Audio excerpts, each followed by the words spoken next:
ময়মনসিংহ ৭ ত্রিশাল আসনের জাতীয় সংসদ সদস্য আলহাজ্জ এবিএম আনিছুজ্জামান আনিছের নিজস্ব কার্যালয় উদ্বোধন ও দোয়া অনুষ্ঠিত হয়েছে।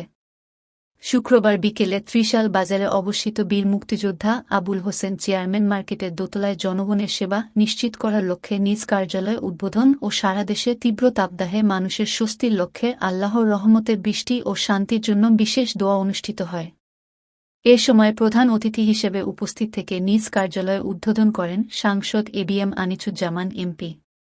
কার্যালয় উদ্বোধনকালে তিনি আরও বলেন জনগণের সেবা রাস্তাঘাটের উন্নয়ন করা আমার মূল লক্ষ্য। জনগণ আমাকে যে আশায় পবিত্র সংসদে পাঠিয়েছে, আমি জনগণের মুখ উজ্জ্বল করতে সকল উন্নয়নমূলক কাজ করে যাব।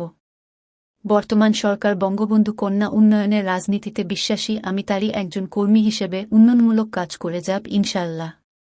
এ সময় অন্যান্যের মধ্যে উপস্থিত ছিলেন ময়মনসিংহ জেলা আওয়ামী লীগের উপদেষ্টা মণ্ডলীর সদস্য ফজলে রাব্বি, উপজেলা যুবলীগের সভাপতি জাহিদুল ইসলাম জুয়েল সরকার, উপজেলা স্বেচ্ছাসেবক লীগের সভাপতি ইব্রাহিম খলিল নয়ন, বঙ্গবন্ধু পরিষদের সভাপতি শহীদুল ইসলাম স্বপন, সাধারণ সম্পাদক অধ্যাপক গোলাম মোস্তফা সরকার, উপজেলা শ্রমিক লীগের সভাপতি সোহেল মাহমুদ সুমন, সাধারণ সম্পাদক মাজহারুল ইসলাম সুমন, যুবলীগ নেতা তরিকুল হাসান আমির প্রমুখ। কার্যালয় উদ্বোধনের পর আওয়ামী লীগ ও অঙ্গ সংগঠনের নেতৃবৃন্দ এমপিকে ফুলের তোড়া ও মালা দিয়ে অভিনন্দন জানান।